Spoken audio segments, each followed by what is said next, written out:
जय हिंद दोस्तों। उत्तर प्रदेश के कांवड़ यात्रा में जो फरमान लागू किया गया था, उस फरमान के विरोध में शंकराचार्य अभिमुक्तेश्वरानंद जी के द्वारा कई प्रकार के वक्तव्य दिए गए।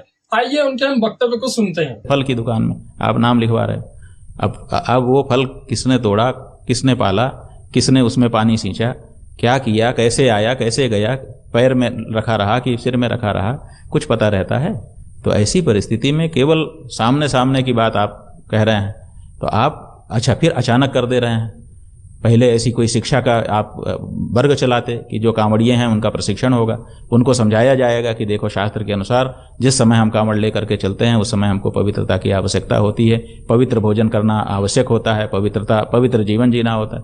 आप तो डीजे बजवा रहे हो, आप तो जो है वो उछलवा रहे हो, कूदवा रहे हो। तो ऐसी परिस्थिति में कांवड़िए जो धार्मिक भावना है उनके अंदर, वो कैसे उनके अंदर आएगी? तो हम समझते हैं कि इस तरह का कानून बनाने से तो विद्वेष फैलेगा। हमारा अपना सोचना है। बहुत से हिंदू इसमें कह सकते हैं कि देखो ये फिर ऐसी बात कर रहे हैं अभिमुक्तेश्वरानंद, लेकिन जो सच है वही तो हम कह सकते हैं। आखिर हम कैसे कह दें कि ये सही है? क्यों? क्योंकि मुसलमान की दुकान है, हिंदू नौकर हैं, बनाने वाले सब हिंदू हैं और मालिक जो है गल्ला पे बैठ करके मालिकाना कर रहा है। अब नाम लिख दिया गया कि ये, और उस दुकान में अब उस दुकान में इसका आर्थिक असर पड़ेगा। आर्थिक असर पड़ेगा तो मालिक क्या करेगा? मालिक की तो दुकान रहेगी लेकिन वो छटनी कर देगा, तो हिंदू छटनी में जाएंगे। फिर दूसरी बात यह है कि अब जब हिंदू मुसलमान की भावना आप तेज करोगे तो अभी मुसलमान मालिक ने हिंदू कारीगर रखे हैं, हिंदू मालिक ने मुसलमान भी कारीगर रखे हैं। अब उनको दोनों के अंदर भेद आ गया। अभी तक तो ये सब बात ध्यान में नहीं थी, यद्यपि जानते थे कि ये मुसलमान है, ये हिंदू है, लेकिन इस भावना को अभी बल नहीं था। अब बल आ जाएगा इससे। अब जब बल आ जाएगा तो वो हर समय हिंदू मुसलमान की दृष्टि से एक दूसरे को देखना शुरू करेंगे, तो उनके दोनों अंदर कड़वाहट, टकराहट पैदा होने लग जाएगी। तो ये सब पवित्रता कितनी मेंटेन होगी इसका पता नहीं। अच्छा, आज परिस्थिति ये है कि लोगों की समझ ऐसी हो गई कि कोई कहीं भी खा रहे हैं, उनका विचार ही नहीं है कि किसने इसको असल में पवित्र जीवन जीना कि अपवित्र जीवन जीना, ये अंतःकरण से, व्यक्ति के अंदर से बात आती है। देखिए, हम लोग सुने थे एक दृष्टांत कि एक राजा था। उस राजा ने एक पंडित जी का साथ किया। पंडित जी ने कहा कि अपने हिंदू धर्म में संध्या का बहुत महत्व है, प्रातः काल होते ही संध्या कर लेनी चाहिए, ये बहुत जरूरी होता है। तो सूर्योदय के आसपास थोड़ा पहले थोड़ा बाद तक में संध्या हो जानी चाहिए। तो उसने संध्या का महात्म्य सुना, कहा कि बहुत बिल्कुल सही कह रहे हैं आप, ऐसा ही होना चाहिए। तो उसने अपने राज्य में आदेश पारित कर दिया कि राज्य का कोई भी व्यक्ति सूर्योदय के थोड़ा पहले थोड़ा बाद तक में संध्या करता दिखाई देगा, अगर नहीं दिखाई देगा तो सिर कलम कर लिया जाएगा। तो सब लोग संध्या करने लगे। भाई ठीक है, राज आज्ञा है, कोई क्या करेगा, वो तो मानना ही पड़ता है सबको। तो एक पंडित जी थे, वो पहले से भी संध्या करते थे, उनको राजाज्ञा की जरूरत नहीं थी, लेकिन तबीयत बिगड़ गई, पेट खराब हो गया अचानक। अब जिस समय वो संध्या का समय आया, सूर्योदय के आसपास का, उसी समय उनको हाजत आ गई। अब वो क्या करें? वो तो संध्या वाले ही थे पहले से, लेकिन परिस्थिति भी तो होती है, शरीर की परिस्थिति बन गई। अब उनको भागना पड़ा, लोटा लेकर के, पानी लेकर के। पहले बाहर जाते थे लोग तो भागे, अब जा करके एक मेड़ के पीछे बैठ करके वो शौच करने लगे। उसी समय राजा के सिपाही निकले तलवार नंगी लेकर के कि जो संध्या करता नहीं दिखेगा उसका सर कलम कर लीजिए जाए।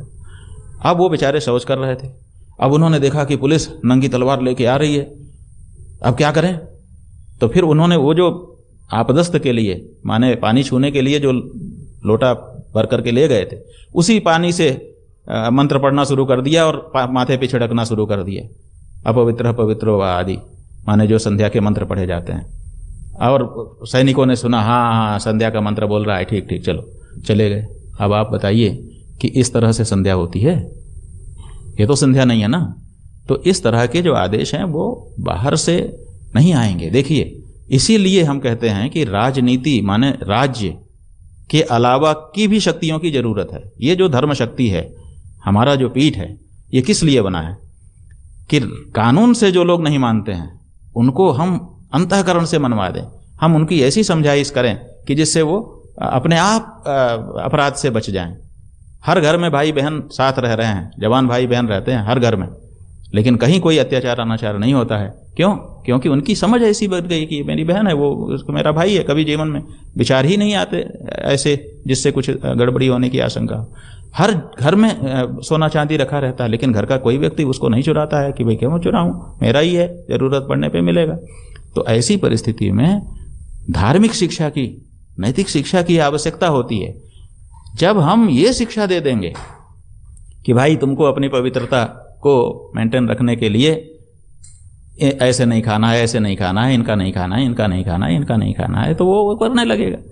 कानून से ये काम हो सकता है, कानून से आप नाम लिखवा दोगे। अच्छा, आप देखिए आज की परिस्थिति तो ये है कि पहले जो धर्मांतरण करते थे वो लोग नाम बदल देते थे।